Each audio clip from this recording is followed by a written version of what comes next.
She didn't scream it. That's the part one keep replaying. She just stood there by the hallway mirror, her arms crossed like she was cold, and said it so quietly that I almost missed it. Don't come near me. And somehow that hurt more than yelling ever could. I wasn't holding anything threatening. Just the envelope. Thick. Sealed. Still warm from where I'd kept it tucked inside my jacket all afternoon. I had driven 2 hours out of town to get it printed in person at a lawyer's office. I don't even know why I went through all that trouble. I guess part of me hoped I wouldn't need to use it, that she'd give me one reason not to hand it over. But instead she said that. She didn't even ask what was inside. She just looked at me like I was a problem she had already decided how to solve. And maybe she had. It was raining outside. Hard. There was a muddy suitcase by the front door, hers. Not packed neatly.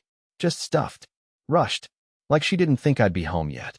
Like she didn't plan on facing me at all. I asked her, not yelled, "Is this about him?"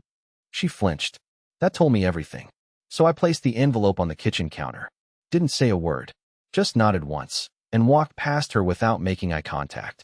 By the time I reached the car, my shirt was soaked straight through. She didn't come after me. She didn't call. Not that night. But 4 days later, she did something that proved she wasn't ready for what she set in motion. And that's when her life started falling apart. For days after I left, I got the first message. Not from her. From someone named Landon. No last name. Just a 3-word message sent at 2:17 a.m. You deserve better. That was it. No context. No explanation. Just that cryptic line and a location pin that led to a parking garage 3 towns over. I stared at it for a good 10 minutes, heart pounding. I didn't know if it was a prank or some weird scam, but something in me, some bruised instinct, told me it was real. I drove there. Of course I did. It was the middle of the night. Cold. Foggy. The place was almost empty except for a white SUV parked in the far corner with a phone box duct taped to the inside of the windshield. It had a handwritten sticky note on it. For Roland. Yes, I know your name. I opened the box with shaking hands. Inside were 3 things. A cheap burner phone. A USB stick. A folded napkin from the restaurant where Alora and I had our first anniversary. On the back, in blue ink. Check the videos before you decide to forgive her. I didn't know what I hated more in that moment. The fact that someone else knew exactly how broken I was, or the fact that I was about to find out what she had really been doing behind my back. I drove straight to a motel. Not home. Not anywhere familiar. I needed distance. I needed to fall apart without an audience. The USB had 4 files, each time-stamped, each one worse than the last. The first video showed Alora walking into a hotel lobby in heels I'd never seen before, arm in arm with a man whose face she never mentioned, not even once in our 10 years of marriage. He kissed her neck. She laughed. Not a guilty laugh. A comfortable one. The second video was dated 2 weeks later. Same man. Same hotel. Only this time, they weren't trying to hide anything. The third was from our anniversary night. She had told me she was exhausted from work, that she just wanted to crash early. She came home at midnight that night.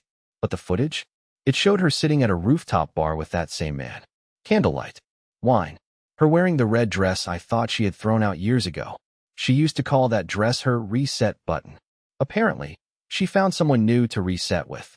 The fourth video, I still can't talk about. Not yet. What I can say is this. She wasn't just cheating. She was planning something. Something I wasn't supposed to survive. But that's when everything turned against her. Because someone on the inside had switched sides. I didn't sleep after watching those videos. Not a second. I just sat on the edge of the motel bed like a ghost, trying to stitch together who the hell I had been living with all these years. My wife, the woman who used to call me her safe place, had become a stranger in a red dress, laughing in candlelight with someone else. But the fourth video? That's the one that clawed at my insides. It was short. Only 32 seconds. A hotel hallway. Muffled voices. She was holding hands with him and saying, "Once he's out of the picture, I can breathe again." That word, out, echoed in my skull. She didn't say when I leave him.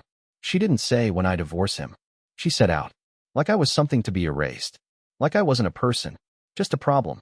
I kept asking myself, was that just a cruel figure of speech? Or something darker? I didn't have long to think. Because later that afternoon, while I was sitting in my car outside a gas station trying to remember how to function, I got a knock on my window. A woman I didn't recognize, maybe late 30s, wearing a black hoodie and no makeup, looked straight at me like she'd been waiting for this moment. "You're Roland, right?" I froze. She didn't smile, didn't blink, just held up her phone and tapped the screen. A photo appeared. My wife, her lover, and her, arm in arm at some Christmas party. "I'm Marla," she said. "I'm his wife." That sentence felt like it broke gravity. She slid into the passenger seat before I could react. Her hands were shaking, but her voice wasn't. She had the tired, burned-out confidence of someone who had already cried all her tears and now just wanted answers. She wasn't there to fight. She wasn't there to console me. She was there because she needed me. "I thought you should know," she said. "You weren't the only one being lied to. And I think they're planning something worse than just cheating." She handed me a folded piece of paper. "Read this when you're alone. Then decide if you want to help me bring them both down." Then she got out, just like that, and walked away without looking back. I waited an hour before unfolding that paper. What I saw inside, it made my blood run cold. And it confirmed something I hadn't dared to believe. Elora wasn't just trying to leave me. She was trying to use me and destroy me in the process. I waited until I was back in the motel to open the note Marla gave me. Even then, my fingers hesitated over the folds. I already felt like I was one breath away from falling apart. I didn't know if I could handle more. But I unfolded it anyway. It wasn't a letter. It was a printed bank transaction. To my horror, it was from my joint account with Elora, dated just 4 days before I left. A transfer of $42,000 wired out to a name I didn't recognize, some obscure shell company with an address in Nevada. I'd never authorized it. Never even knew the account had that much. It had to be from our home equity refinance, which I had signed off on. For renovations, she said she needed for future planning. Turns out, the future she was planning didn't include me. At the bottom of the paper, Marla had written in shaky pen, "I found 2 more like this. They're building a paper trail. All of it points to you." I felt the air leave my lungs. In that moment, I realized something terrifying. Elora wasn't just cheating on me. She and her lover, Marla's husband, were trying to bury me under a mountain of quiet, careful sabotage.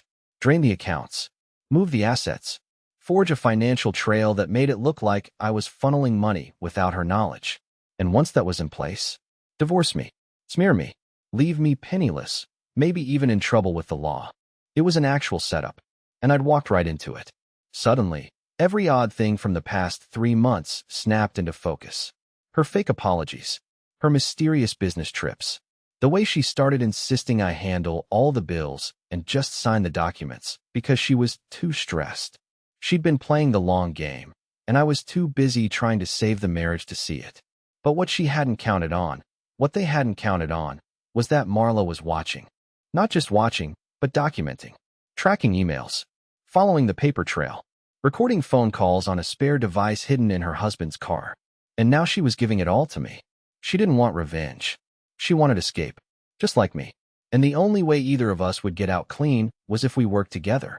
So we made a plan, not just to stop them, but to flip the entire trap back on them before they realized we were even breathing down their necks. Marla and I didn't meet again in public. She was smart, too smart to risk them seeing us together and blowing everything up. We used burner phones, anonymous emails.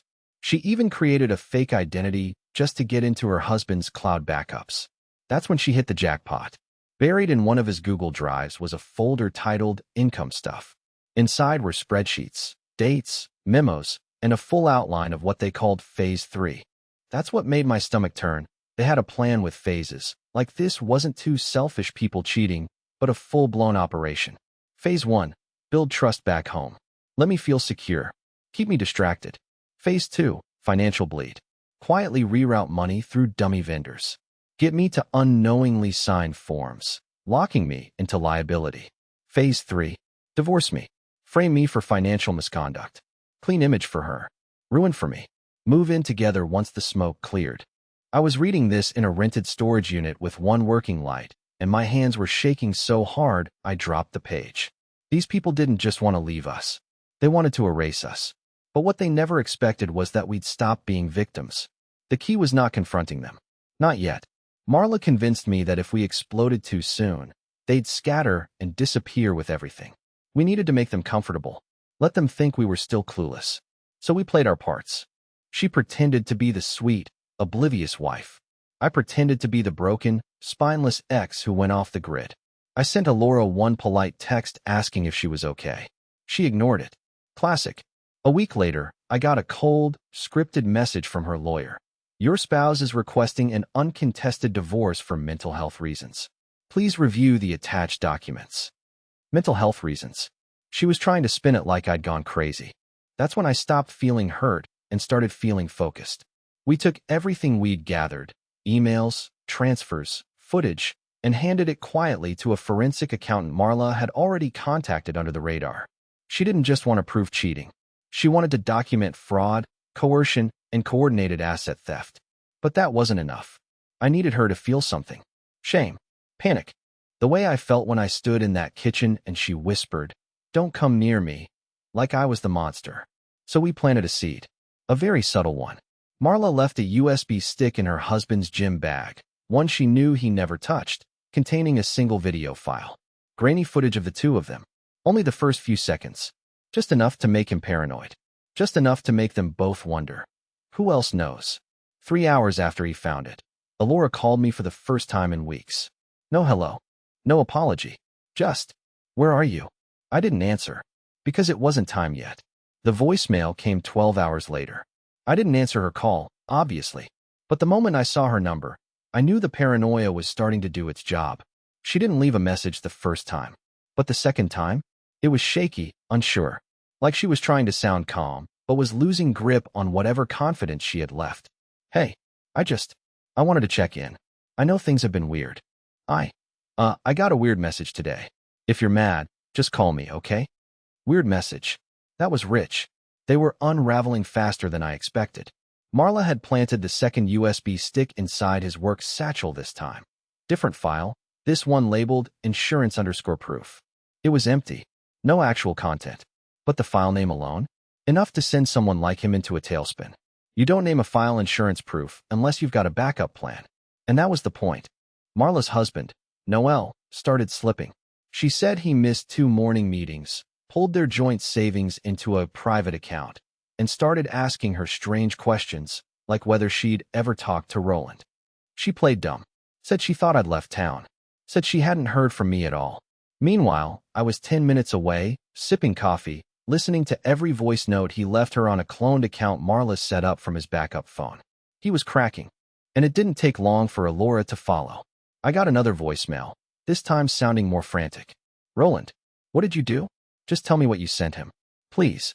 He's freaking out, and I don't know what's going on." So she didn't know. Noel hadn't told her everything. He didn't trust her fully. And that told me something critical. Even in betrayal, they weren't aligned. He had secrets from her too. That's when Marla proposed something nuclear.